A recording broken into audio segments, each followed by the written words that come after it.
Hey, yo, everyone, Andrew here, bringing you another video review, and today we're going to be doing Action Comics, issue number 7. Take a look at this comic cover right here. Now, finally, we're picking up with the main story arc of Action Comics, because if you guys remember, issue number 6 and 5 were set in the past, but with the present-day Superman, kind of, in a way. Let's just forget about it and let's move back on to what the original story is, the main story of Action Comics, which is the attack of Brainiac. I did not mean that to rhyme, but it kind of just happened that way. And Superman has decided to actually run really fast and jump out of the Earth's atmosphere to reach Brainiac's ship. He still has yet to have the ability to fly. And on this ship, he finds Metropolis and he finds Kandor. And he also finds the new Superman suit, which we knew this because we saw this in action in Superman issue number 6. Or, yes, it was 6.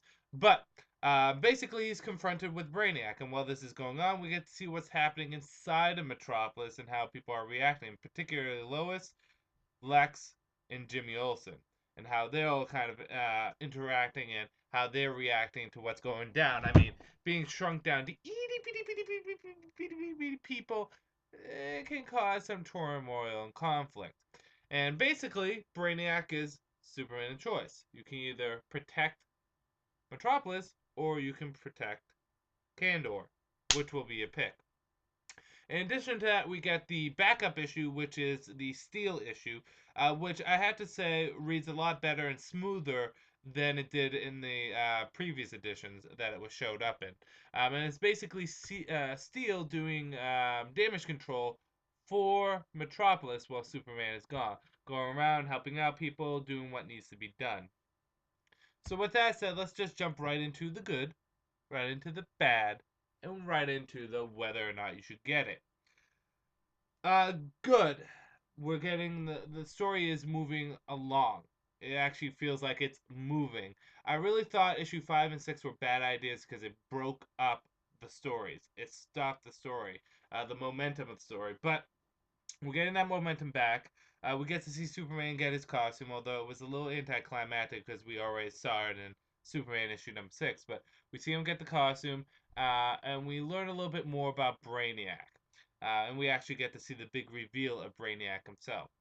And also, the Steel story was a lot better this time around. I don't think it was the fact that the Steel story was better. I think it was just presented to us better. I don't know. I think if they started the Steel. It's hard to say because we only had one interaction with Steel as a backup story, once beforehand in issue number 4. But I don't know, it just feels a little bit more natural in this, and it works better in this issue than it did in previously. I can't explain why, there's no real reason. Maybe it's because he's off doing whatever he needs to do, while Superman's off doing whatever he needs to do. Or maybe because we feel like we got a full story with Superman, and then the backup issue is just, a little bit extra. Whatever the case may be, um, the Steel story was a lot better, and it worked very well. And I actually think I enjoyed reading the Steel story more than I did the Superman story. Bad. You get to really feel one of Grant Morrison's biggest faults is, and I said this a million times before, and I'll say it again. Grant Morrison and Gail Simone are the opposites of each other. And you can really see this in Fury of Firestorm if you read that, and I do read Fury of Firestorm on the side. Sorry I don't review it, but I pick it up like a month late each month. But Grant Morrison does an excellent job at plotting out stories for the most part. He has an idea and he knows how to roll with it.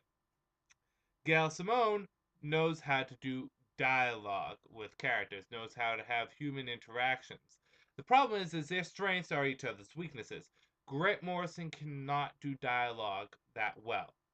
And Gail Simone's plotting could be better. If you could mix the two together, it really would work out well. Actually, Grant Morrison would be great on Action Comics if he was the plotter, and then we had Gail Simone do the dialogue. But you really get to see choppy dialogue, and it really doesn't come out that well. And you know what? It doesn't come out natural, and that's what bothers me. It really doesn't come out natural. It's not as bad as some of the classic Grant Morrison dialogue moments that we've had, but it's definitely noticeable and it definitely could be better. It's just it takes away from the story because I think it would be a lot better if we did have better dialogue, cleaner dialogue. Uh, Particularly the Brainiac interaction. I know Brainiac's a computer, but I really didn't like how that was handled. I think the best Brainiac that I've seen so far is the one from Superman Brainiac, done by Jeff Johns. Not to say this Brainiac's bad or anything, we really haven't seen anything from him, but the dialogue just didn't help at all. Particularly, I also don't like the look of Brainiac. I don't hate it, I just don't care for it. Whether or not you should get it, despite the faults, and the dialogue is a big fault in this, Action Comics issue number 7 was better than the previous Action Comics issues. It's actually one out of the 7 that we've read so far, probably higher up there on my scale. I would have to give this a 4 out of 5 stars. It earns this ranking, and I think the reason why it works so well is because the Seal backup and the main Superman story complement each other very well. The Steel story did a lot for this, and I'll give a lot of credit to it for what it did. Action Comics, it's finally we're back on track. He's got the costume, so finally we're moving forward, and it was a decent issue. 4 out of 5 stars. This is Andrew saying peace out for now.